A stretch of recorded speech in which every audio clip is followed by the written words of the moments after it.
যতনো কাহাম করং তংখে ফাইনাই 4 জুন শালমারিও লোকসভা জংমারিনি ভোট গণি চাকনাই আবনি বিশিং চিকংসা ত্রিপুরা হাস্তিনি কাইনি লোকসভা যুক্তাইনি চংবারি পাইমাইয়াগুলো ইন্ডিয়া জোট নিবখাক্তি হাস্তিনি যত বিধানসভা চলেউই তঙ্গ বদ নিবখাক্তি সফর ইন্ডিয়া জোটনি কংগ্রেস ক্যান্ডিডেট আশিস কুমার সাহা বিধানসভা সফর ক্লাইথানি বদনি আদং রকবাই নাংকুমানি ককরত্ন শাখা সংরং শালদিবনি দামনি তামা জানাও গন্ডা ছড়ানি অমরপুর ফাই সপাইকা কংগ্রেস নি প্রদেশ আচুকফা ইয়াখেবা ইন্ডিয়া জোটনি ক্যান্ডিডেট আশিস কুমার সাহা আবনি লৌকিক জাম সেবাবদনী আচুকফা মরুত্তম রিয়া বিজেপি বদল ইয়াকারি আশিস কুমার সাহানি ইয়াগ্রম ফাইকা ইয়াগুলো কক্তমা থুমনাই রকনি বেসকাঙ্গ ফাই আশিস কুমার সাহা ছাকা বাইট।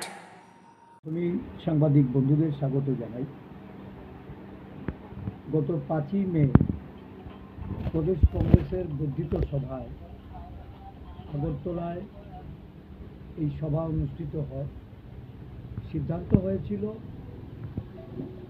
আমরা নির্বাচন পর্ব শেষ করে সারা রাজ্য জুড়ে আমাদের 7টি ব্লকে ব্লক সভাপতিদের মাধ্যমে আমরা সাংগঠনিক সভা করব। ইতিমধ্যে আমরা আজকে এই অমরপুর ব্লকের সভা নিয়ে প্রায় 25টি সভায় মিলিত হয়েছে। সংগঠনকে শক্তিশালী করা, সারা রাজ্যে 2টি লোকসভা আসনে নির্বাচন হয়েছে, এই নির্বাচনের পর্যালোচনা করা, কোথায় আমাদের শক্তি, কোথায় আমাদের দুর্বলতা, কি পদক্ষেপ নিলে আগামী দিন আমাদের সংগঠন আরও বেশি করে জনভিত্তি গড়ে তুলবে। বছর ধরে এখানে বিজেপির শাসন, বিজেপি সরকার ক্ষমতাসীন হওয়ার পর রাজ্যের মানুষের যা প্রত্যাশা ছিল এই প্রত্যাশা পূরণ, মানুষকে প্রতিশ্রুতি দিয়ে তারা খেলাপ করেছে, মানুষের সঙ্গে নানাভাবে তারা প্রতারণা করেছে। মানুষ বুঝতে পেরেছে যে এই সরকার কেন্দ্রীয় সরকারের না, বর্তমান কেন্দ্রীয় সরকারের নয়, তারা প্রতিশ্রুতি খেলাপি।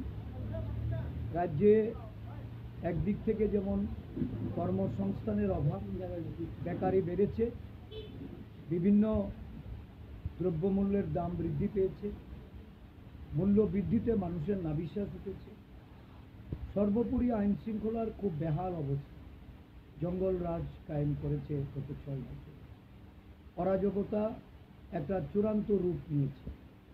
রাজ্যের বিভিন্ন প্রান্তে আমরা যাচ্ছি, জনসাধারণের সঙ্গেও আমাদের সাক্ষাৎ হচ্ছে, কথা হচ্ছে, দলীয় নেতা কর্মীরা তারা সাংগঠনিক সভায় এসে বক্তব্য রাখছেন। নির্বাচনে প্রহসনে পরিণত করার যে ষড়যন্ত্র, এই ষড়যন্ত্র আংশিক সফল হয়েছে। বিভিন্ন জায়গায় আমাদের নেতা কর্মীদের উপর আক্রমণ হচ্ছে, তাদেরকে নানাভাবে হেনস্থা করা হচ্ছে, অর্থনৈতিক অবরোধ করে তোলা হয়েছে। মহিলা বলুন, আমাদের মায়েরা বোনেরা, কলেজ শিক্ষক শিক্ষিকা থেকে শুরু করে প্রত্যেকটা স্কুল পড়ুয়াদের মধ্যে একটা আতঙ্ক, শ্লীলতাহানি, গণধর্ষণ, ধর্ষণের পরে খুন, এই ধরনের ঘটনা এই রাজ্যে সমস্ত মহিলাদের নিরাপত্তাকে নিয়ে আজকে প্রশ্নচিহ্নের মধ্যে দাঁড় করিয়েছে। প্রতিদিন কোথাও না কোথাও একটি আত্মহত্যার ঘটনা, যেগুলি প্রকারান্তরে খুন করে আত্মহত্যা হিসাবে দেখানো হচ্ছে, কোথাও নারী নির্যাতন, শ্লীলতাহানি, ধর্ষণ।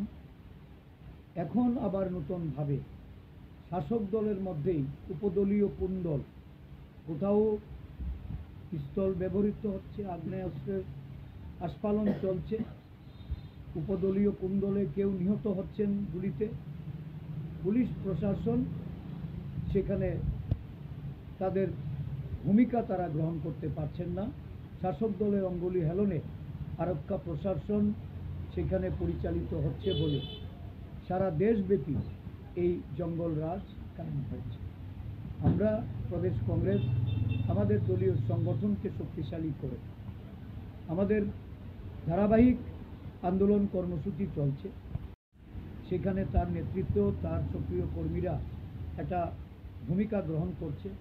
রাজ্যব্যাপী কর্মসূচিতে যাওয়ার প্রস্তুতি হিসাবে আমাদের ব্লক পর্যায়ে, জেলা পর্যায়ে সংগঠনকে আমরা আরও মজবুত করতে চাইছি, শক্তিশালী করতে চাই। প্রতিটা জায়গায় বিভিন্ন দল ত্যাগ করে আমাদের জাতীয় কংগ্রেস দলের তারা যোগদান করছেন। আমাদের মতাদর্শ নিয়ে তারা আগামী দিন লড়াইয়ের ময়দানে নামতে চাইছেন।